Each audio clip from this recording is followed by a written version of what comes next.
एक गीत बजा। अरे हाथों में चाबुक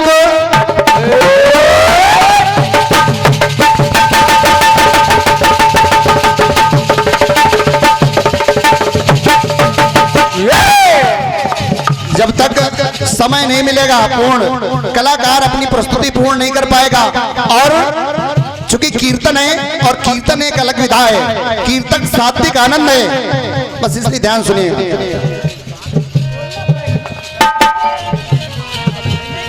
हाथों में चाबुक होठों पे गालियां। मास्टर साहब क्या बात है? बस लाठी लेके ना दौड़ाओ, कलाकार को स्वच्छंद होकर ऐसे मत समझो, हमें इनको संतुष्ट करना है। हाँ मैं संतुष्ट कर रहा हूँ, सबको संतुष्ट कर रहा हूँ। जब हम जाएंगे सभी लोग खुशी मन से विदा करेंगे। बहुत अच्छे लोग बैठे हैं, क्या बात, बहुत अच्छे लोग बैठे हैं। सुनिएगा। हाथों में चाबुक होठों पे गालियां, बड़ी नखड़े वालियां, ये टांगे वालियां। हम तो कह रहे थे होती हैं कीर्तन वालियां, लेकिन हम नहीं कह सकते, क्योंकि कह देती हम छोड़ेंगे नहीं। नहीं छोड़ना नहीं भाई। होती हैं तांगे वालियां, स्टेशन से गाड़ी जब छूट जाती है तो एक दो तीन हो जाती है।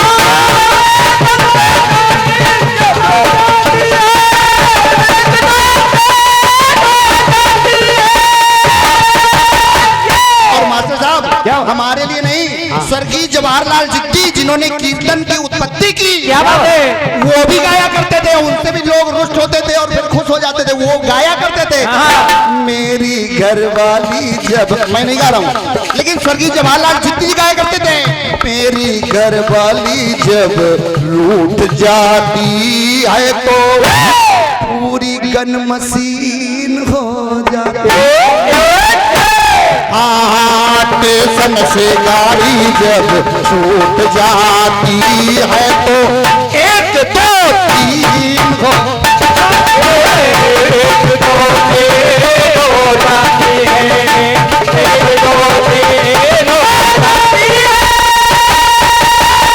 क्योंकि विद्वान ये मानस बैठा है, बस इतना कह रहा हूं, नारी निंदा ना करो, नारी नर की खान, नारी से नर होत है ध्रुव प्रहलाद समान। कैसे कैसे? नारी से प्रेम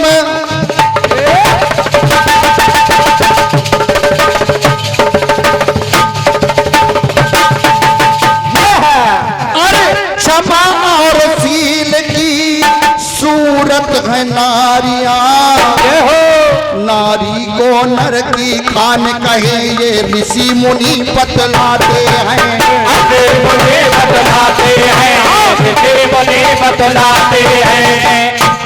नारी है कितने दर्द सहे पर उसे समझ ना पाते हैं, नारी के कारण युद्ध हुआ ये वेद पुराण बताते हैं, नारी का जो सम्मान करे वो ईश्वर को पा जाते हैं, वो ईश्वर को पा जाते हैं, वो ईश्वर को पा जाते हैं। ये नारियां क्षमा और शील की सूरत है नारियां, ममता और प्यार की ये होती है नारियां, लेकिन नारी से प्रेम जब बढ़ जाता है तो राम वनवास हो जाता है। अरे तो वरदान देवासुर संग्राम में, बहुत बहुत धन्यवाद है, बहुत बहुत धन्यवाद है। देवासुर संग्राम में यदि दो वरदान राजा दशरथ न देते, शायद राम को वनवास न होता। महाराज राम दशरथ ने कह दिया, जा रानी ये दो वरदान मांग ले। कई ने कह दिया महाराज परेशान ना हो, जब समय आएगा तो मांगेंगे। इसीलिए नारी से प्रेम जब बढ़ जाता है तो राम वनवास हो जाता है। नारी से प्रेम जब घट जाता है तो भक्त तुलसीदास हो जाता है। अरे क्या जरूरत थी ऐसी बड़ी नदी में जाकर के मुर्दे को नाव समझ गए और पहुंच गए रत्ना के पास में। रत्ना ने धिक्कारा है, जीवन व्यर्थ तुम्हारा है। ऋषियों ने रुझ रुझ कर रामायण का ज्ञान दिया, तब नारी ने नर्तन को कंचन समान कर दिया। कैसे? नारी से प्रेम जब बढ़ जाता है तो राम वनवास हो जाता है। नारी से प्रेम जब घट जाता है तो भक्त तुलसीदास हो जाता है। भक्त तुलसीदास हो जाता है। भक्त तुलसीदास रे ना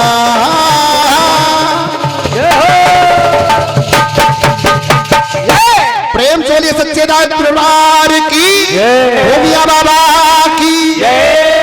बहुत बहुत धन्यवाद है आपको इस सुंदर से रचनाओं को सुनने के लिए। क्या बात है। हेलो हेलो और बढ़ाइए। Hello hello hello hello hello. बस बहुत सुंदर साउंड व्यवस्था। बिल्कुल बेटे।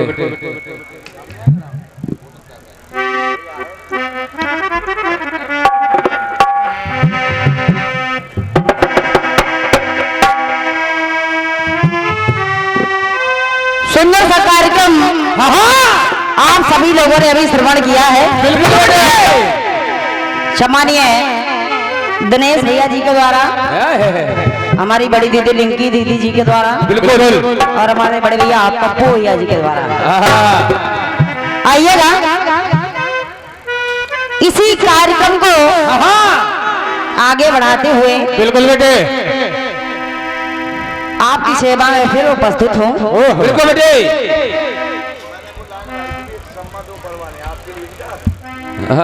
भैया कहना पड़ा।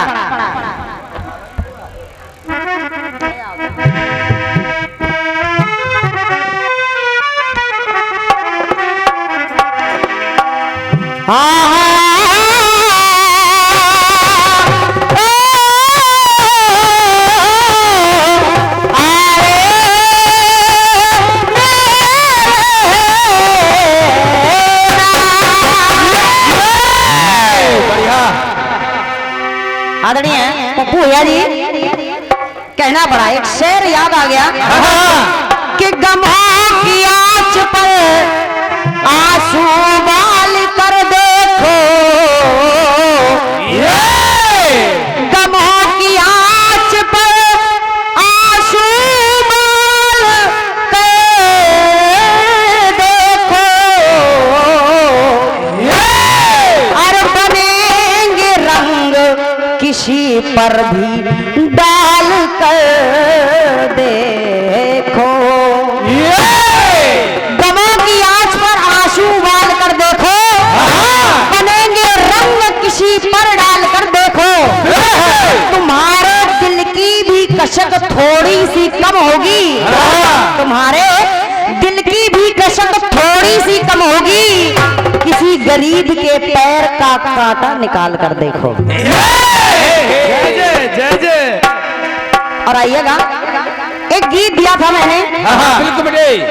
आदरणीय बड़े भैया जैसे ही आप खड़े हुए, आप कहने लगे नंदनी जी, आपने कहा है ये पहला चक्र है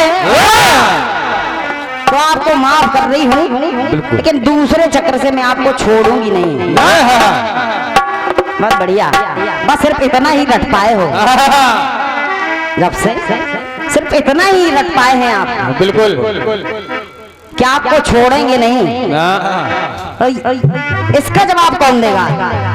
एक गीत मैंने दिया था, उद्घोषक महोदय जी, निवेदन कर रही हूँ, सभी जनता जनार्दन से निवेदन कर रही हूँ, क्योंकि आप सभी लोगों ने पहले भी सुना है, एक लाइन आपको आपके सामने प्रस्तुत कर रही हूँ। कहा था मैंने,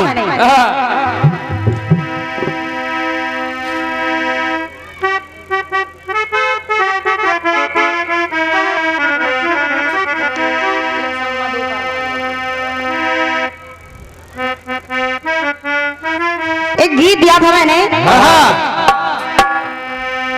अरे के शम्मा, hello hello hello hello hello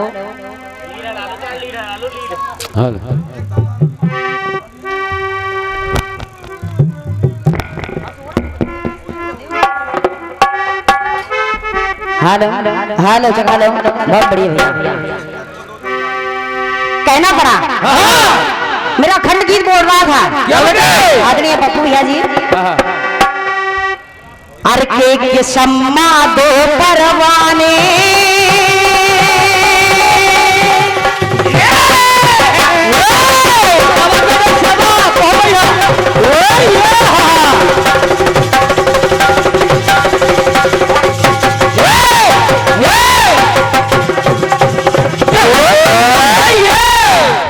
मैंने प्रसंग गाया था, निवेदन है आप सभी लोगों से।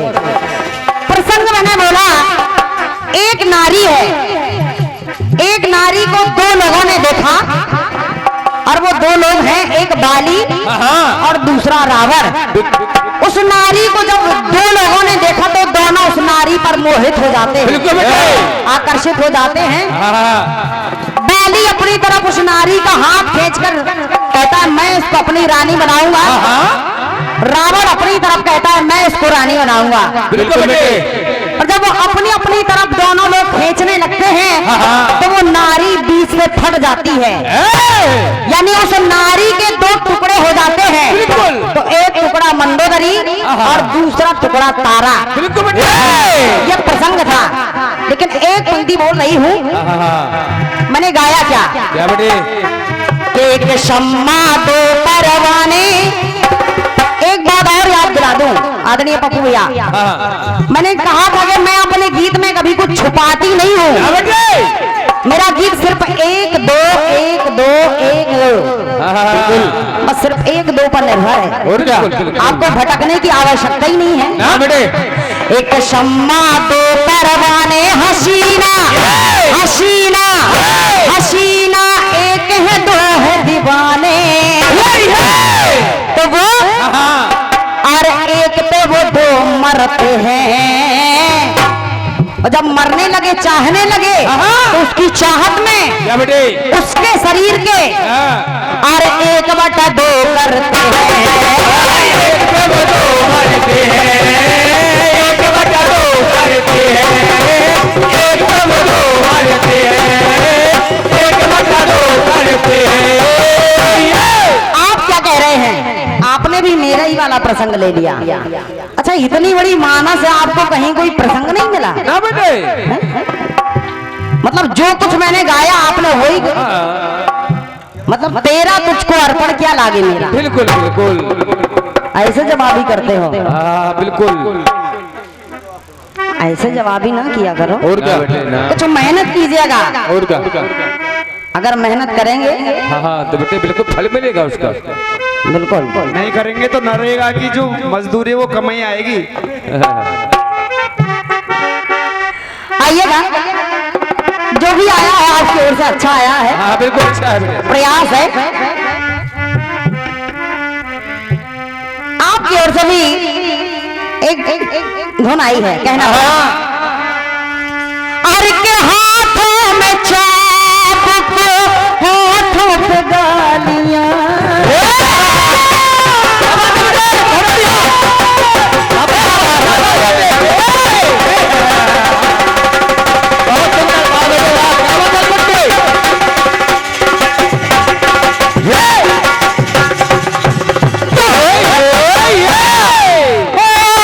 हाथों में चाबुक, हाथों पे गालियां,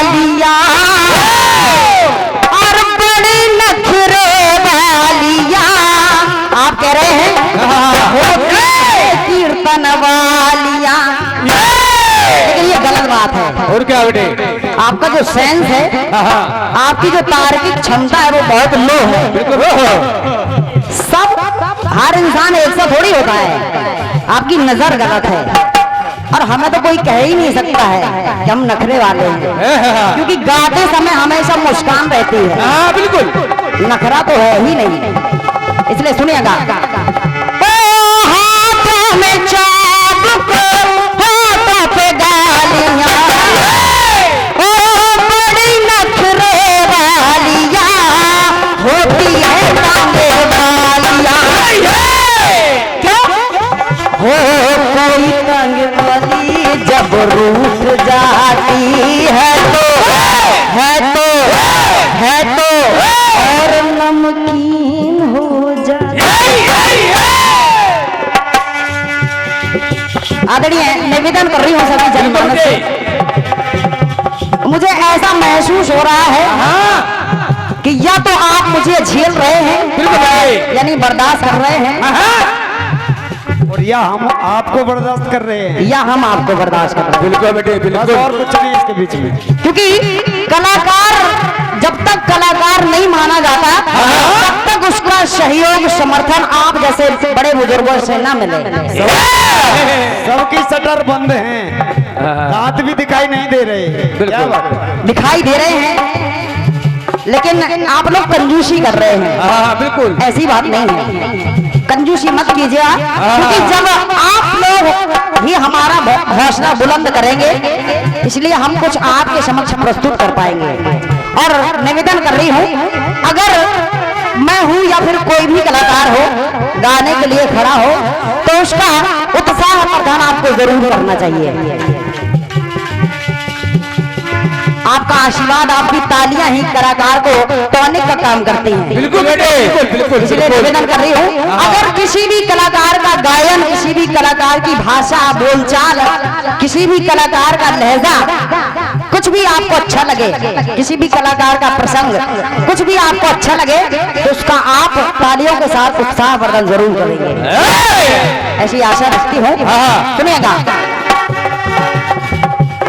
और कोई हसीना कोई टांगे वाली जब रूठ जाती है तो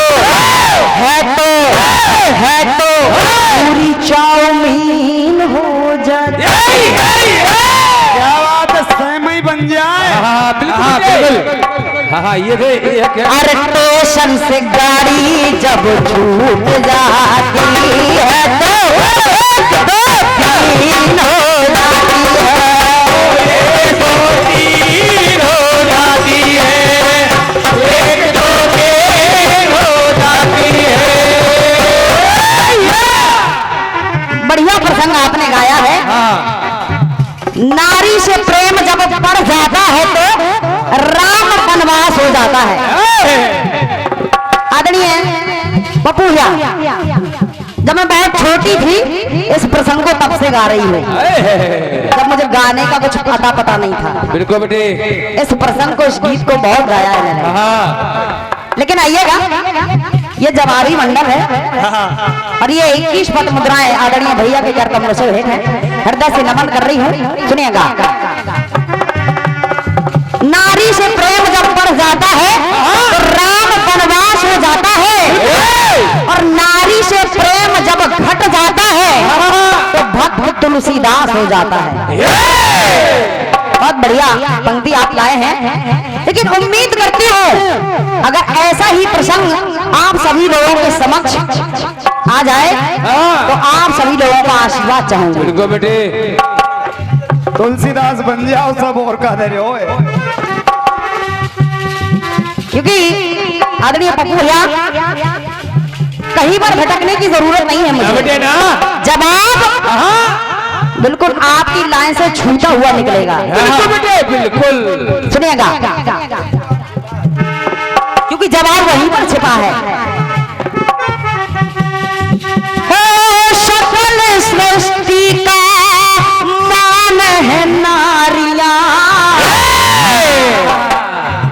संसार में सृष्टि का निर्माण ही नारी के द्वारा हुआ है। इसलिए सकल सृष्टि का पहचान है नारियां ओ हिंदुस्तान की, इस हमारे भारत देश की, ओ हिंदुस्तान की पहचान है ये नारियां। और अगर पहचान है नारियां तो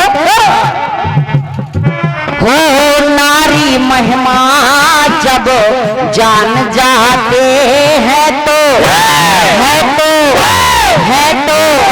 एक कहानी बन जाती है। बढ़िया। अगर नारी की महिमा को जान गए तो एक कहानी उत्पन्न हो जाती है। और वो कहानी है क्या? एक नारी को आप सभी लोगों के बीच निकाल के ला रही हो, सभी लोग जानते हैं उस नारी को। और नारी महिमा जब जान जाते हैं तो एक कहानी बन जाती है। और वो कहानी हो जब जब नारी अपने पे आती है तो झांसी की रानी बन जाती है।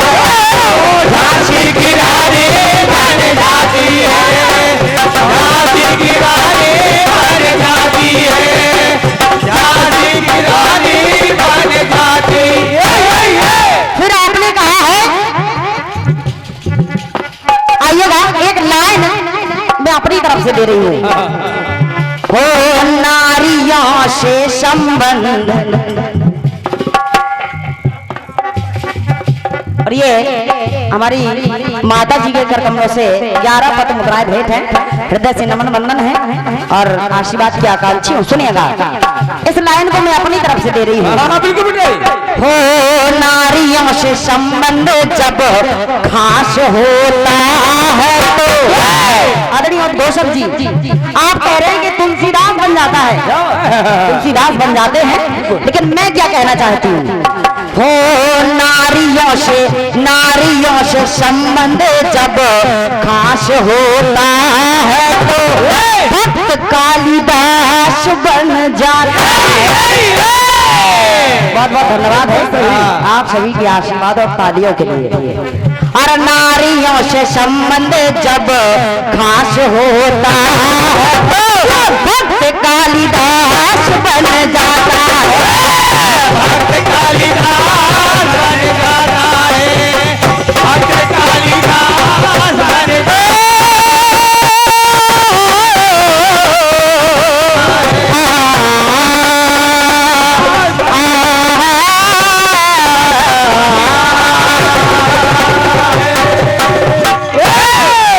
आइएगा, एक गीत और आपकी ओर से आया है।